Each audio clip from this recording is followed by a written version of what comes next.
Political reason সেটার দিকে আমি নজর করছি না, কিন্তু এটা একটা ঘৃণিত চাওয়া যে আমরা জাতীয় সঙ্গীতকে চেঞ্জ করার মতো চিন্তা ভাবনা করছি। এটা এটা এটা এই চাওয়া সমর্থনযোগ্য নয়, কারণ এই গান এবং এর সুর এইটা এখানকার মাটি ও মানুষের মধ্যে থেকে উৎসর্গ। এখন প্রাকৃতিকভাবে হোক বা নানা তথ্য মিশিয়ে হোক, মূলত এই গানটা এখানকার সাধু পরিমণ্ডলে তৈরি হওয়া, ফকির বাউলদের পরিবেশে তৈরি হওয়া। এখন এইটা কিভাবে আমরা জানি যে ঐতিহাসিকভাবে আমাদের সামনে একটা ইতিহাস পেশ করা হয়েছে যে 1905-এ বঙ্গভঙ্গ পরবর্তী সময় এই গানটা গীত হয়েছে, বিভিন্ন সভা সমাবেশে গীত হয়েছে। পরবর্তী সময় বঙ্গদর্শন পত্রিকায় এই গীতটি ছাপাও হয়েছে, কিন্তু সেই ছাপায় আমরা রবীন্দ্রনাথের অন্যান্য কবিতা এবং বাকিগুলোর ক্ষেত্রে যেভাবে ছাপার রীতি দেখছি, যেটা তার মৌলিক, সেই ক্ষেত্রে তিনি সিগনেচার নাম ডেট সহকারে ওইটা উল্লেখ করেছেন। এটার ক্ষেত্রে আমরা সেরকমটা পাই। কিরকম? সেটা হচ্ছে আমরা যখন রবীন্দ্র গবেষক প্রশান্ত কুমার লালের কাছে ওনার রবীন্দ্র জীবনী, প্রশান্ত কুমার পাল রবীন্দ্র জীবনীকার, যিনি উল্লেখ করেছেন তার রবীন্দ্র জীবনীতে যে গানটির পাণ্ডুলিপি পাওয়া যায়নি, তাই এর সঠিক রচনাকাল জানা যায় না। একই ক্ষেত্রে সত্যেন রায়ের রচনা থেকে জানা গেছে যে 1905 সালের 7 আগস্ট কলকাতার টাউন হলে আয়োজিত একটি প্রতিবাদ সভায় এই গানটি প্রথম গীত হয়েছিল। এখন ওই বছরই আবার 7ই সেপ্টেম্বর বঙ্গদর্শন পত্রিকায় এটা মুদ্রিত হয়েছিল রবীন্দ্রনাথের স্বাক্ষর।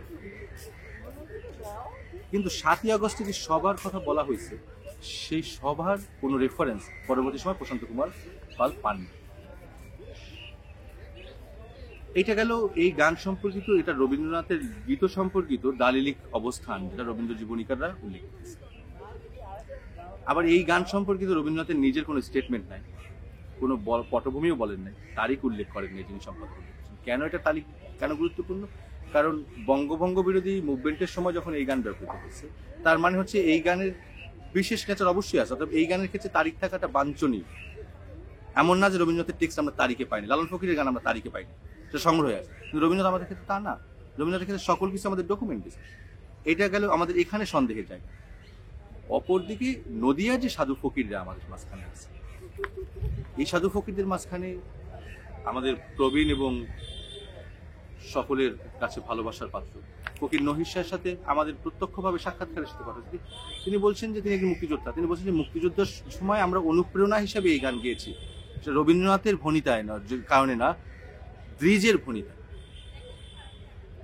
তাহলে কিভাবে আমরা যদি 32 লাইনের এই বা 32 লাইনের যে পদ চরণটা আমার সোনার বাংলার দিকে তাকাবেন, শেষ চরণে অর্থাৎ বাংলার ভাবগীতি বা গোটা পৃথিবীর ভাবগীতি যে রীতি, সেই রীতিটা হচ্ছে যে পদকর্তা তার নামকে ওই পদের মধ্যেই অনুসরণ করে। সেটা আমরা কবিরকে পাইছি, নানককে পাইছি, লালন ফকিরকে পাইছি, শাহ আব্দুল করিমকে পাইছি, প্রচুর মহৎদেরকে আমরা পাইছি যে পদকর্তার নাম। এখন আমরা এই আমাদের জাতীয় সঙ্গীত, আমাদের প্রাণের সঙ্গীত আমার সোনার বাংলা, আমরা 8 লাইন, আমরা এটার পুরোটা পড়তে চাইছি। পুরোটা পড়ে যে আমরা শেষ চরণে যাই। শেষ চরণে বলছে, ওমা গরিবের ধন যা আছে তাই দিব চরণ তলে, মরি হায় হায়, আমি পরের ঘরে কিনবো না আর, মাতর ভূষণ বলে গলার ফাঁসা। স্পষ্ট, মাতর ভূষণ বলে গলার ফাঁসা। এখন একটা কুতর্ক এখানে আছে, সে কুতর্কটা হচ্ছে আধুনিক ব্যাকরণের সংকলন, এবং সেই সংকলন রবীন্দ্রনাথের থ্রু ধরে।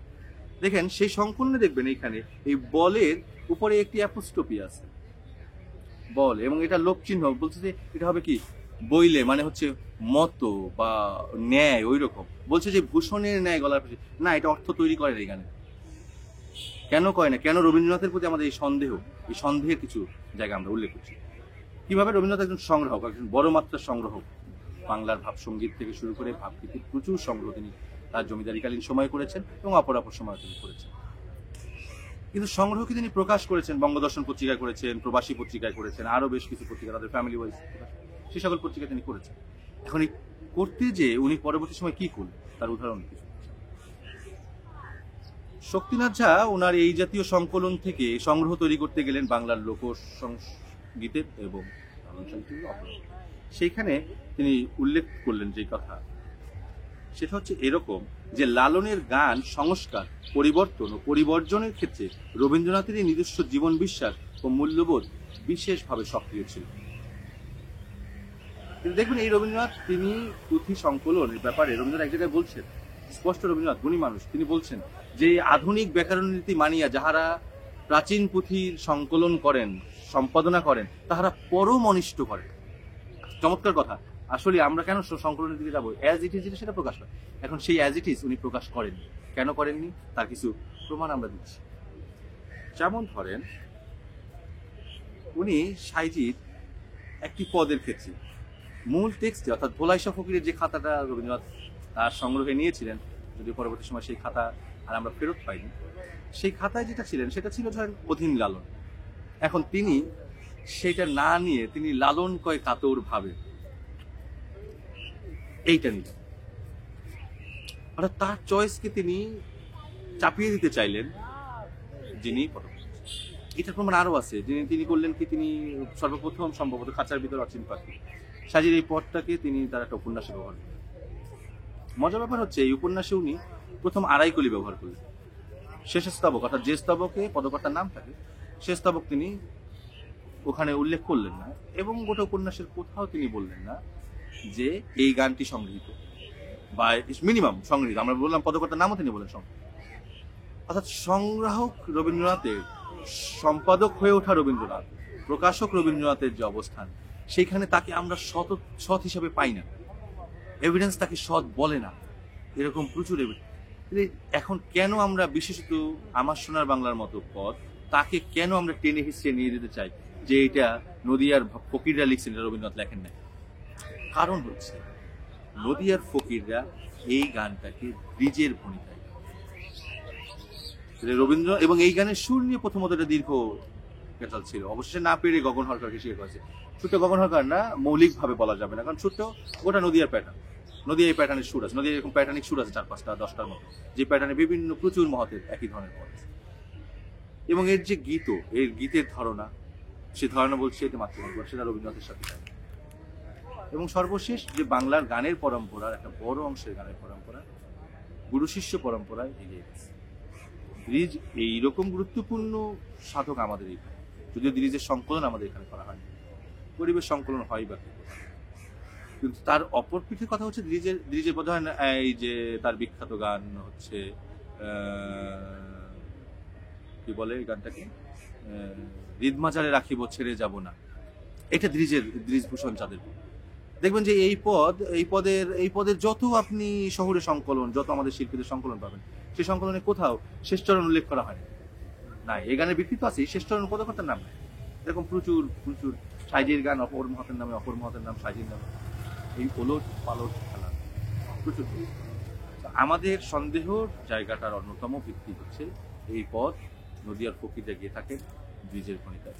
ব্রিজ ভূষণ চাঁদ নদিয়ার প্রমিনেন্ট ফকির, যেই ফকিরের পদ লালন ফকির ঘরের অপরাপর যে বর্তমানে যে সাধু সংঘগুলো, সাধু ফকির, সেই সংঘগুলোতে ব্রিজের দৈন্যগান এখনো গীত হয়। ব্রিজ খুবই গুরুত্বপূর্ণ এখানে।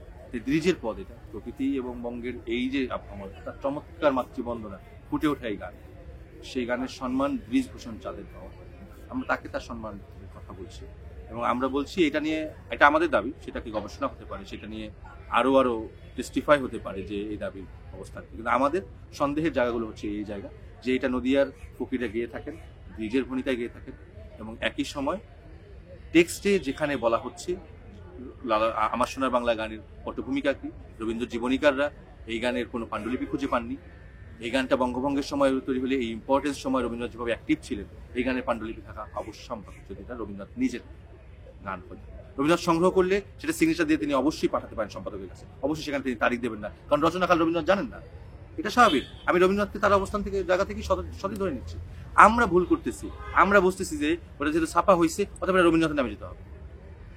আমি আমার জায়গা থেকে এইভাবে ধারণা করছি, টেক্সট বলছে না এটা রবীন্দ্রনাথের, পাণ্ডুলিপি পাওয়া যাচ্ছে না, এটা বড় এভিডেন্স বঙ্গের গান সাধুগুরু পরম্পরায় আগায়, সেই আঘাতটা আমরা দেখছি। বঙ্গের সাধুরা আমার সোনার বাংলাকে ব্রিজভূষণ চাঁদের ভূমিকায় মহান মুক্তিযুদ্ধে নিজেরা গিয়েছেন, তাদের অনুপ্রেরণার সঙ্গীত হিসেবে। আমরা এই সঙ্গীতকে সংরক্ষণ করতে চাই, এবং এই সঙ্গীতের পূর্ণ মর্যাদা এবং এই সঙ্গীতের যে গীতটা সুরক্ষিত। তারা বঙ্গের সেই আবহমান কাল ধরে যে বাউল ফকির সাধু দরবেশ, তাদের সুর, তাদের গীত, তাদের চিন্তা, এটা অবশ্যই আমাদের জন্য আনন্দিত যে আমাদের জাতির সঙ্গীত, আমাদের ভাবুকরা, আমাদের ফকিররা আছে। আমরা তাদেরকে তাদের যোগ্য সম্মান দিব, তাদের নাম সামনে আনবো এবং অবশ্যই আমাদের জাতীয় সঙ্গীত আমাদের থাকবে, এটা কারো কথায় যাবে না।